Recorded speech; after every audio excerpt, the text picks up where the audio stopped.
Welcome students. We are going to do the chapter sphere of the geometry. हमने geometry का कुछ portion पहले पढ़ा है, वो थे हमारे पास प्लेन ज्योमेट्री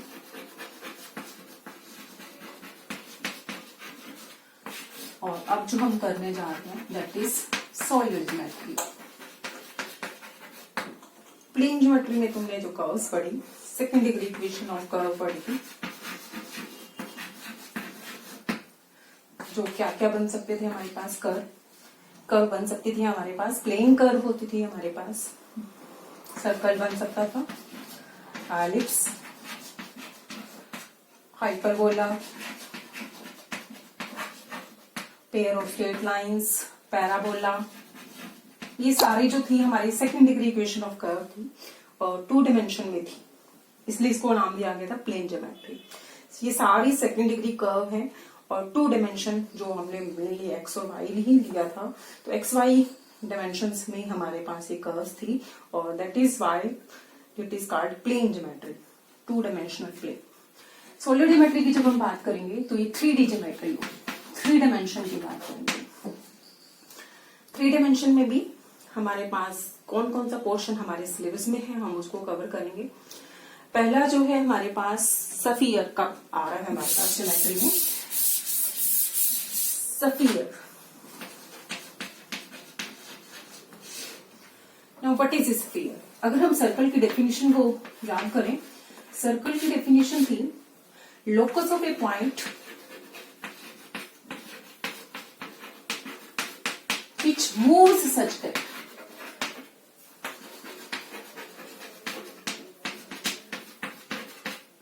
ऐसा point which moves such that, इस तरह से मूव कर रहा है, its distance from the fixed point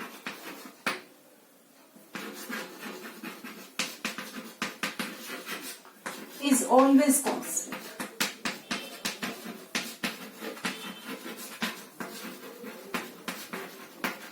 ऐसा पॉइंट अगर हमें कोई पॉइंट फिक्स कर लें, सपोज ये पॉइंट हमने फिक्स कर लिया और एक अब उन पॉइंट्स का लोकस निकालना है जो इस तरह से मूव कर रहे हैं कि उनका डिस्टेंस इस फिक्स पॉइंट से ऑलवेज कांस्टेंट।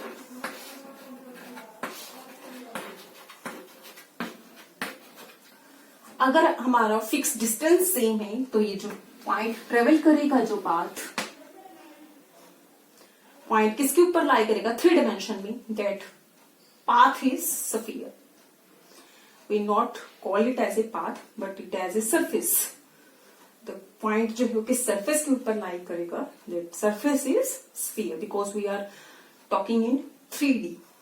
अगर 2D में होती तो हम ये पाथ कह सकते थे, वो कर्व बनती, 2 डायमेंशनल कर्व, कि एक सर्कल है हमारे पास, सर्कल में हमारे पास locus of a point which moves such that its distance from the fixed point is always constant. Circle में हमारे पास ये पाथ बन रहा है, ये कर्व बनेगी। और जब हम 3D की बात कर रहे हैं स्फीयर की डेफिनेशन भी सेम है, the locus of a point which moves such that its distance from the fixed point is always constant. कि अगर मेरा ये फिक्स पॉइंट है, this is a fix point, ये पॉइंट जिस सरफेस के ऊपर लाई करेंगे, ये सरफेस वो है जिसके ऊपर O से हर पॉइंट का डिस्टेंस जो है वो फिक्स है, that is equal to radius. कि 3D में ये सरफेस होगी और 2 डायमेंशन में ये कर्व बनेगी। 2 डायमेंशन में अगर हम यही डेफिनेशन को लेके चलते हैं, दैट कर्व इज सर्कल, और 3 डायमेंशन में ही जब ये सरफेस बन जाएगी and that surface is called sphere. तो हमारे पास स्फीयर की डेफिनेशन भी यही है, the locus of a point which moves such that its distance from fixed point is always constant, कि वो कांस्टेंट रहे। अब हमारे पास स्फीयर की इक्वेशन निकालना है। हमें सर्कल की इक्वेशन, स्टैंडर्ड इक्वेशन और जनरल इक्वेशन दोनों पर। ये सर्कल है जिसका सेंटर 0 0 है, रेडियस a है, that is standard equation of circle. उसके बाद ये जनरल इक्वेशन ऑफ सर्कल, ये हमें पता है सेकेंड डिग्री इक्वेशन है। लेकिन अब हम स्फीयर की इक्वेशन को निकालने जा रहे हैं। स्फीयर की इक्वेशन में क्या होगा, पहले हम स्टैंडर्ड इक्वेशन ही निकालने जा रहे हैं। Standard equation of sphere. Standard equation में हम फिक्स पॉइंट जो है हमारा, जिसको हम सेंटर बोलेंगे आगे, it is called centre of the circle, और फिक्स्ड डिस्टेंस जो होगा, कांस्टेंट डिस्टेंस, इसको हम बोलेंगे radius. Standard equation of sphere में फिक्स पॉइंट जो होगा वो मेरा ओरिजिन, एंड फिक्स डिस्टेंस मैं कोई भी ले सकती हूँ, तो फिक्स पॉइंट है मेरा 0 0 0 और फिक्स्ड डिस्टेंस है मेरा। अब हम निकालने जा रहे हैं इक्वेशन क्या होगी मेरे सभी। मेरी डेफिनेशन के साथ ही हम चलेंगे। डेफिनेशन क्या कह रही है हमारी कि locus of the point P which moves such that its distance from this fixed point is always constant। तो हमने P जो लिया, let P be any point of the sphere।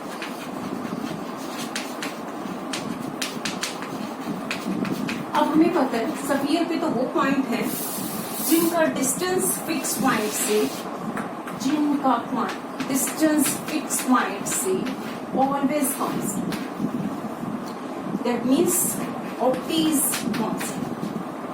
That means distance formula अगर लगाया जाए, suppose P के coordinates हैं हमारे पास XYZ, तो XYZ हमारे पास स्फीयर के ऊपर है, तो हम देखेंगे कि पॉइंट P कौन सी इक्वेशन को सेटिस्फाई कर रहा है।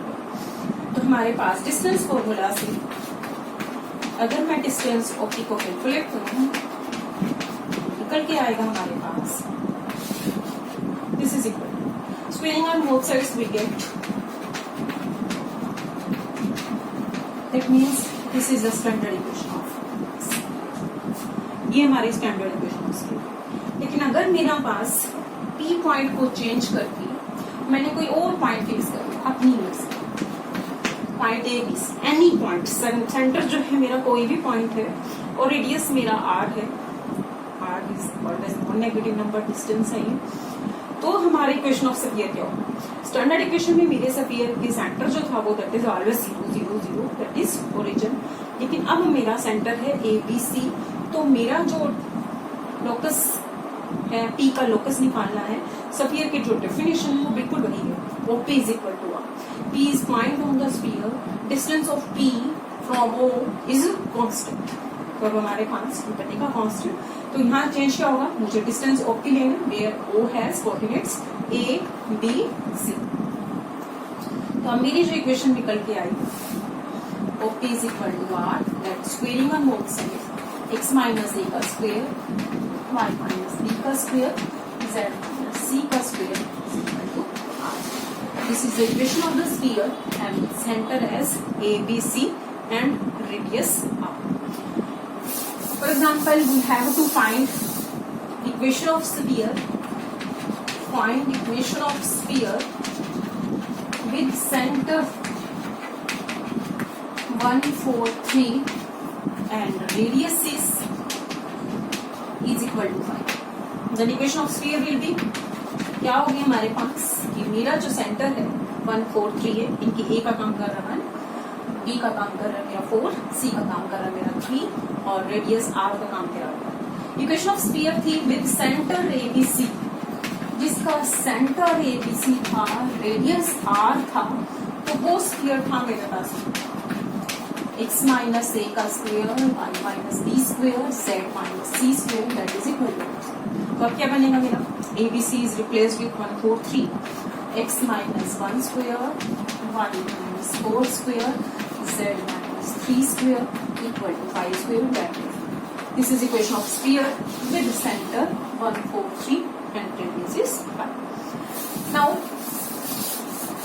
if we expand this equation of sphere, x minus A square, y minus B square, z minus C square equal to R square, then what we will get, x all the whole square को x square A square 2ax, y square B square 2by, z square C square 2cz equal to square। We write in this form पहले second degree terms, फिर first degree terms and then constant terms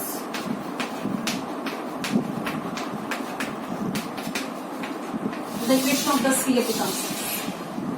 अब हमें ये पता चल गया कि मेरा जब भी स्फीयर होगा, सेंटर कोई भी हो, रेडियस कोई भी हो, that would always be second degree equation. Sphere की प्रॉपर्टीज पे आ रहे हैं। स्फीयर की प्रॉपर्टी क्या है? वो सेकेंड डिग्री इक्वेशन बनेगी in x wise. Coefficient of x square, properties of sphere में अगली प्रॉपर्टी आ गई, coefficient of x square, coefficient of y square, coefficient of z square is always one here. Then there is no term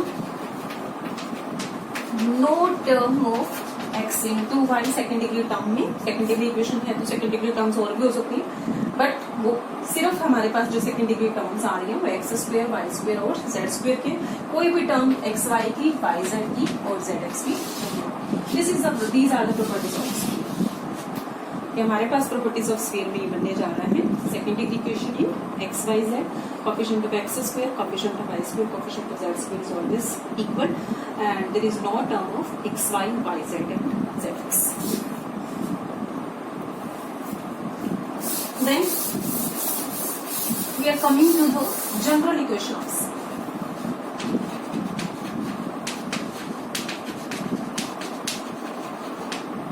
if we write something, जो हमें sphere की properties पता चली कि सेकेंड डिग्री इक्वेशन है हमारे पास, coefficient of x square, y square, z square बराबर होना चाहिए। कोई भी term x y, y z और जेड एक्स की नहीं होनी चाहिए, तो वो स्फीयर ही है। अब हमने ले लिया that is 2x plus 2by plus 2wz plus का d इज इक्वल टू। क्या ये स्फीयर है? Yes, this is sphere by the properties of the sphere. लेकिन अब ये स्फीयर अगर बन रहा है तो इसका सेंटर क्या होगा और रेडियस। हमारे पास जो इक्वेशन थी, स्टैंडर्ड इक्वेशन से हमने डिड्यूस किया था, वो ये थी। तो ए बी सी जो था मेरा वो सेंटर था और रेडियस जो था मेरा। इस सेकेंड डिग्री इक्वेशन को भी हम इस तरह के फॉर्म में बुक करेंगे, होल स्क्वायर की फॉर्म में, एक्स माइनस ए का होल स्क्वायर की हमारे पास जो एक्स की टर्म्स हैं उनका होल स्क्वायर कंप्लीट करेंगे, जो वाई की टर्म्स हैं उनका होल स्क्वायर कंप्लीट करेंगे, जो जेड की टर्म्स हैं उनका होल स्क्वायर। हमें होल स्क्वायर कंप्लीट करना होता है x square plus 2ux, coefficient of x का स्क्वायर ऐड करना है, कोफिशिएंट ऑफ एक्स का स्क्वायर ही सबट्रैक्ट करना है। फिर आगे वाई स्क्वायर के terms 2by plus coefficient of y के स्क्वायर का हाफ ऐड किया, वाई के स्क्वायर का भी कोफिशिएंट सबट्रैक्ट कर। जेड में ही z square plus 2wz plus का w स्क्वायर ऐड किया, माइनस का एंड दिस इज प्लस का। This becomes x plus u square, y plus v square, z plus w square and बाकी को हम उधर लेके जा रहे हैं u square plus v square plus w square। If we compare this and this equation, we get a is equal to minus b is equal to minus b and c is equal to, and what is r? And r is equal to u square plus v square plus w square minus b का square, because here is r square and it is without square terms, square हो गया। तो it means मेरे पास जब भी ये sphere है तो इसका सेंटर जो होगा minus u minus v minus, and radius is u square, v square, w square minus. तो अब याद रखने का तरीका हमारे पास कोफिशिएंट ऑफ x का हाफ, कोफिशिएंट ऑफ x था 2u, तो हमारे सेंटर में आया u और साथ में माइनस का, इसलिए कोफिशिएंट ऑफ y था साथ में 2v और हमारा सेंटर में आया minus v। Coefficient of z था मेरा 2w और यहाँ आया माइनस w। इट मीन्स जो भी कोफिशिएंट ऑफ x होगा, सपोज 8x है, दिस इज 4y है और ये 3z, तो मेरा सेंटर जो बनेगा कोफिशिएंट ऑफ x का हाफ, x का कोफिशिएंट है 8 है, इसका हाफ करेंगे 4 और साथ में नेगेटिव का sign. Coefficient of y is 4, उसका हाफ किया दैट इज 2 और साथ में माइनस का साइन। कोफिशिएंट ऑफ z का हाफ इज 3/2 माइनस का साइन। तो जो मेरा सेंटर बनेगा -4 -2 -3। रेडियस क्या होगा हमारे पास? Radius will be coefficient of u का स्क्वायर, v का स्क्वायर, w का स्क्वायर. u था मेरा 4, v था मेरा 2 और w था मेरा 3/2. तो इन लोगों का स्क्वायर करना है. एंड देन माइनस का d कांस्टेंट. कांस्टेंट में सपोज ये 1 है तो हमारे पास सेंटर निकालना आ गया. कोफिशिएंट ऑफ x का हाफ, एक x coordinate, coefficient of y का half, y coordinate, coefficient of z का हाफ, z कोऑर्डिनेट. तीनों negative, minus u, minus v, minus w. And radius is in तीनों का स्क्वायर का सम करना है और माइनस का कांस्टेंट करना है. तो हमारा पास जब भी स्फीयर दे रखा हो उसका सेंटर और रेडियस तुम निकाल सकते हो. फॉर एग्जाम्पल, सिंपल सा example, x square, y square, z square plus 4x minus 6y plus का माइनस है माइनस. सेंटर इज, पहले तो ये चेक करो क्या ये स्फीयर है. Yes, this is sphere. हमारे स्फीयर की properties coefficient of x square, coefficient of y square, coefficient of z square equal होना चाहिए. इक्वल है. No term of x y है y z and z x और second degree तो है ही. Centre क्या बनेगा हमारे पास? कोफिशिएंट ऑफ x का half, coefficient of x is 4, half करोगे तो 2 एंड उसके साथ minus. Coefficient of y is -6, half करोगे तो -3, साथ में माइनस करना है तो plus. Coefficient of z is 9, half करोगे 9/2, साथ में और कांस्टेंट टर्म हियर इज -2. तो रेडियस हो जाएगा मेरे पास u square, v square, w square minus का d. ऑलरेडी d हमारे पास कांस्टेंट टर्म माइनस है, माइनस. ये आ गया हमारा. तो हमारे पास फर्स्ट इक्वेशन की हमने स्टैंडर्ड इक्वेशन ऑफ स्फीयर, जिसका सेंटर 0 0 0 था, रेडियस r था.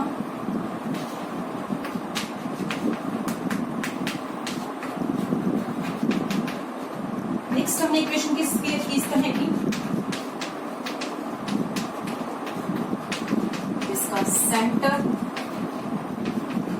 ABC है और रेडियस r है. फिर हमने की इक्वेशन स्फीयर की जनरल इक्वेशन ऑफ स्फीयर, जिसको हमने कहा 2ux 2vy plus 2wz plus का t इक्वल टू 0. सेंटर क्या है इसका? -u -v -w and radius is u square v square w square. Next, diametric form of the sphere. Last में हम डायमीट्रिक form पे आ रहे हैं. डायमीट्रिक form of this,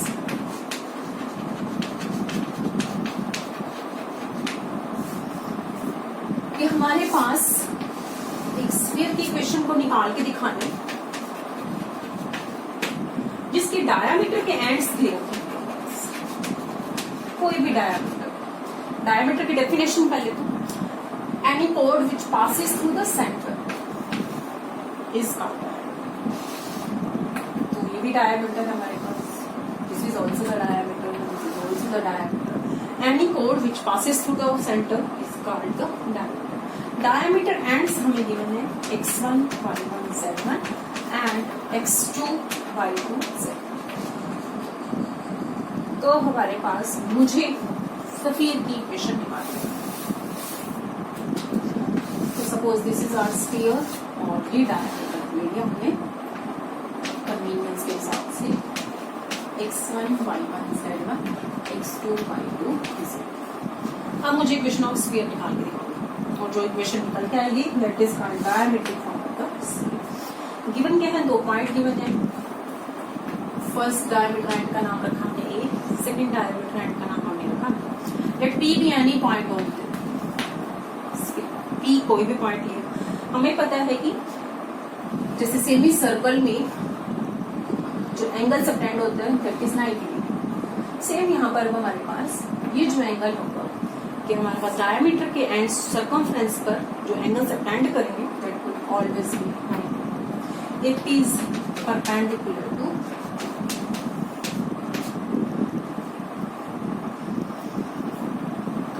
suppose P is point x y. AP अगर perpendicular है हमारे पास तो हमारे पास इनकी direction ratios of line AP and direction ratio of line P और ये से डॉट हैज डॉट प्रोडक्ट सी।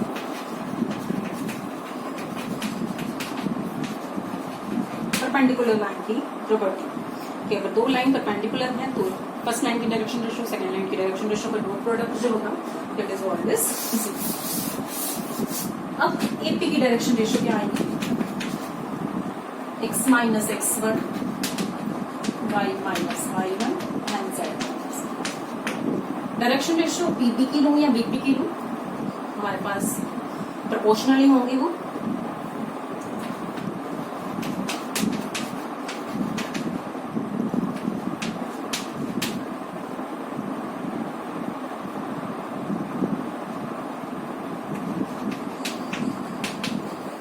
यहाँ पर भी पीए लिखा जाए, एपी लिखा जाए, बीपी लिखा जाए, पीपी लिखा जाए, बोथ आर प्रोपोर्शनल्स। तो डॉट प्रोडक्ट जब हम लेंगे इन दोनों का, जब इन दोनों का डॉट प्रोडक्ट लेंगे x minus x1 into x minus x2 plus y minus y1 y minus y2 z minus z1 z minus z2 that is diametric form of the equation. अगर हमें x1 y1 z1 पता है, x2 y2 z2 पता है, हमारी जो equation बनेगी sphere की that is always x minus x1 x minus x2 y minus y1 y minus y2 z minus z2। अब ये बने जो भी बनेगा हमारे पास स्फीयर ही बनेगा, निकाल के हम देखेंगे भी सही दैट्स वुड बी स्फीयर। लेकिन हम बिना इवैल्यूएट किए क्या स्फीयर का सेंटर निकाल सकते हैं? सेंटर भी निकालना और रेडियस भी निकालना, इसको बिना एक्सटेंड किए। सेंटर डेफिनेटली मैंने कहा था any point which passes through the centre is called centre. तो अब हमारे पास इस लाइन का जो सेंटर है, मिड पॉइंट है, वो सी बनने वाला है। मिड पॉइंट फॉर्मूला से हम सी निकाल सकते हैं, सेंटर। इसको हम जनरल इक्वेशन ऑफ स्फीयर की हेल्प से यू वी डब्ल्यू कैलकुलेट कर सकते हैं, बट उसके बिना मिड पॉइंट फॉर्मूला से सेंटर बनेगा x1 plus x2 by 2 y1 plus y2 by 2 z1 plus z2। Now how do you calculate the radius? ये पॉइंट हमें पता चल गया x1 plus x2 by 2 y1 plus y2 by 2 z1 plus z2। This point is this. Radius कैसे निकालेंगे हम? Distance formula से ए और सी का जो डिस्टेंस होगा तो हम डिस्टेंस फॉर्मूला से हम रेडियस भी निकाल सकते हैं। ए सी ए हमारे पास जो हम निकाले सी भी निकाले या ए सी निकाले वक्र से, और वो रेडियस की दोनों बराबर ही आएंगे, ए सी और सी भी, because C is the mid point. तो हमारे पास जो भी निकल के आएगा that is radius. For example हमें निकालना है find the equation of sphere with diameter ends 1, 2, 3 and 0, 2, 4. Equation of sphere will be x minus x1, x minus x2, y minus y1, y minus y2, z minus z1, z minus z। जो भी बनेगा that will be equation of the sphere. हालांकि ये नहीं पता कि इसके related बताइए करेंगे या नहीं करेंगे, but somehow we can derive the equation of the sphere with this diameter and sorry this is diametric forms of the sphere. Next, suppose we are given an equation like this 4x square 4y square 4z square plus x plus y plus z minus y। First क्या ये sphere की equation है? हमारी definition थी sphere की coefficient of x square coefficient of y square coefficient of z square should be same, not equal to 1 necessarily, that should be same. Here coefficient of x square y square z square is 4 और कोई भी term x y y z और z x के नहीं होनी चाहिए, second degree तो definitely होना चाहिए। तो दिस इज इट स्फीयर। अब इसका सेंटर बताओ और रेडियस। अब सेंटर कैसे निकालेंगे हम? अब तो कोफिशिएंट ऑफ x हाफ तक करते थे जब हम होल स्क्वायर कंप्लीट करके निकाला था, बट यहाँ पर होल स्क्वायर कंप्लीट तब होगा जब हमारे पास यहाँ 1 1 1 हम बना देंगे इसको। तो हम इसको पहले 4 से डिवाइड कर देंगे, 1 by 4x 1 by 4y 1 by 4z।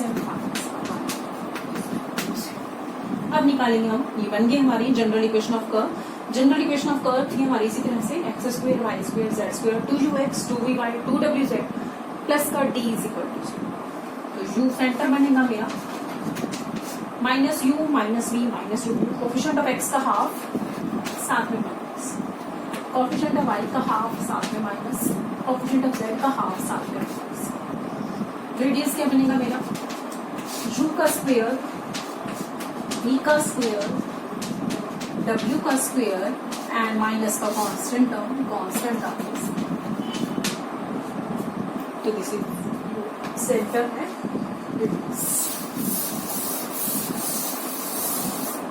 Now if we have to find an equation of sphere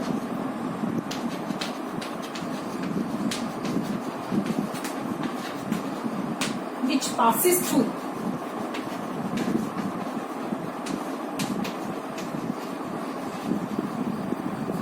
some points, कुछ पॉइंट्स दे रखे हैं हमारे पास, उनमें से पास कर रहा है।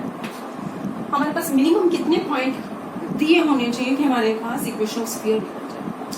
अब हमारे पास कम से कम 3, अगर हम इसको देखें तो हमारे पास 4 अननोन u v w और तो मिनिमम 4 पॉइंट्स तो हमारे पास दिए होने चाहिए, जिसकी हेल्प से हम 4 इक्वेशंस बनेंगे हमारी u v w d में, और चारों को सॉल्व करके हम u v w और d को इवेल्युएट करेंगे।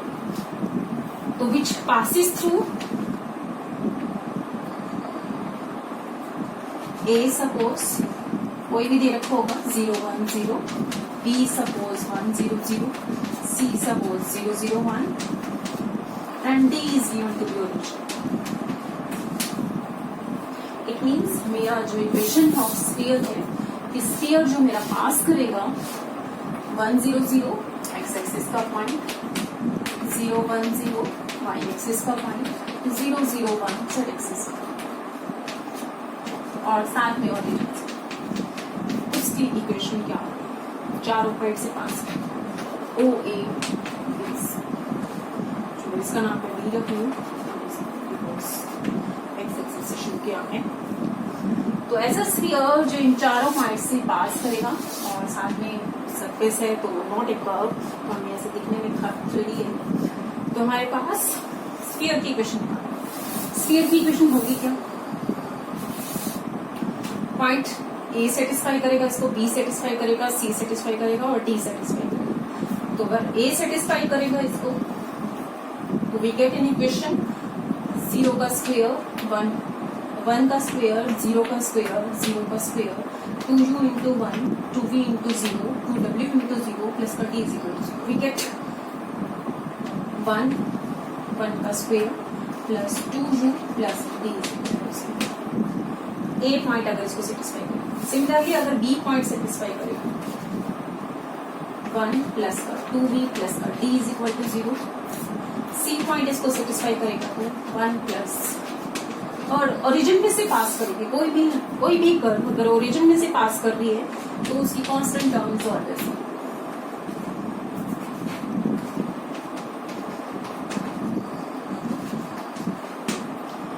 कोई भी कर्व अगर हमारे पास ओरिजिन से पास कर रही है तो वो constant term 0 0 0 0 0 0 0 that means d is equal to 0। If we put d is equal to 0 in all these equations we get u is equal to -1/2, v is equal to -1/2, w is equal to -1/2 and d is of course 0। तो हमारी equation of sphere बनी जो पास कर रही है